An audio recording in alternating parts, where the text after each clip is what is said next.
Hey all, new day, new verses. They continue on through Deuteronomy. Today we're going to be picking up reading chapter 15, verse 1 through chapter 16, verse 9.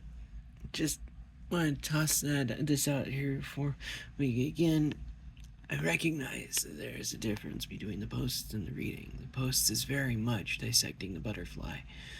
Is the reading here, all of Deuteronomy, it's a speech meant to be heard in an afternoon kind of thing. It's not several months of picking apart every single verse.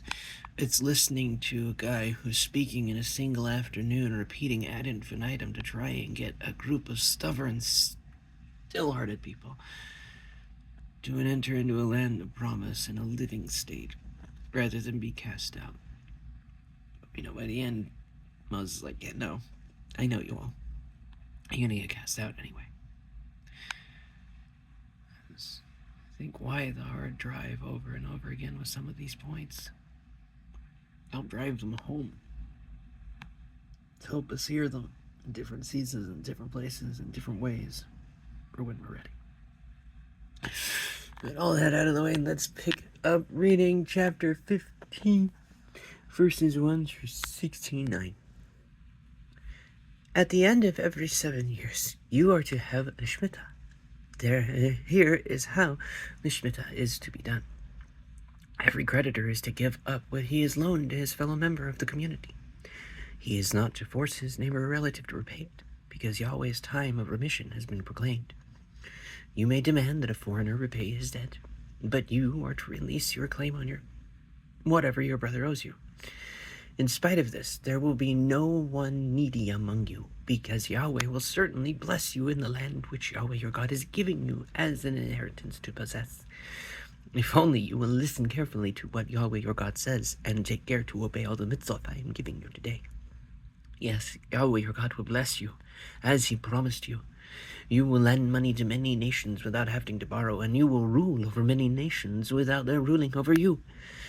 If someone among you is needy, one of your brothers, any of your towns, in the land which Yahweh your God is giving you, you are not to harden your heart or shut your hand from giving to your needy brother.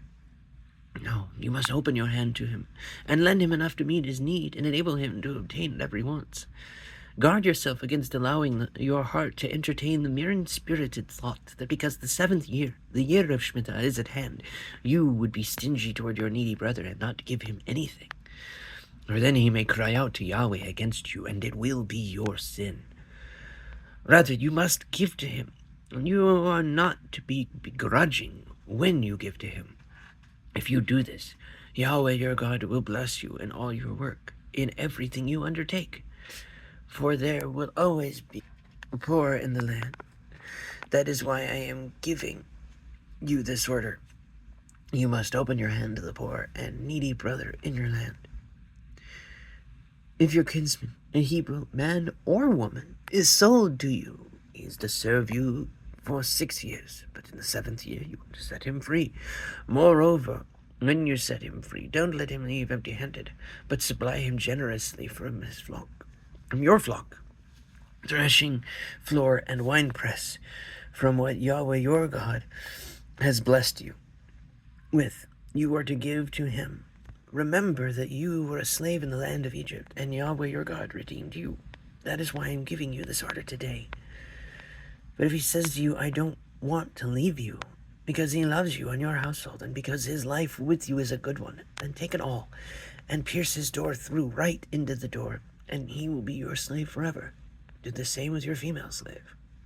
Don't resent it when you set him free during his 6 years of service. Since during his 6 years of service, he has been worth twice as much as a hired employee. Then Yahweh, your God, will bless you in everything you do. All the firstborn males in your herd of cattle and in your flock you are to set aside for Yahweh your God. You are not to do any work with the firstborn from your herd or shear your firstborn sheep. Each year you and your household are to eat it in the presence of Yahweh your God in the press where Yahweh will choose. But if it has a defect, is lame or blind, or has some other kind of fault, you are not to sacrifice it to Yahweh your God. Rather, eat it on your own property. The unclean and the clean alike may eat it, like the gazelle or the deer. Just don't eat its blood, but pour it out on the ground like water. Chapter 16. Observe the month of Aviv, and keep Pasach to Adonai your God. For in the month of Aviv, Yahweh your God brought you out of Egypt at night. You are to sacrifice the Pesach offering from flock and herd to Yahweh your God in the place where Yahweh will choose to have his name live. You are not to eat any hametz with it for 7 days. You are to eat with it matzah, the bread of affliction, for you came out of the land of Egypt in haste. Thus you will remember the day you left the land of Egypt, as long as you live. No leaven is to be seen with you anywhere in your territory for 7 days. None of the meat from your sacrifice on the first day in the evening is to remain all night until morning.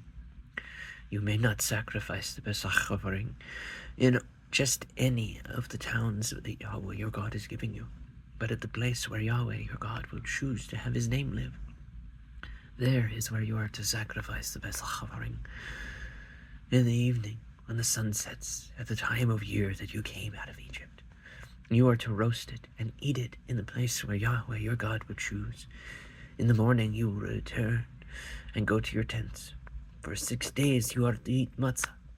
On the 7th day, there is to be a festive assembly for Yahweh your God. Do not do any kind of work that day. I look forward to digging into these verses as we go through.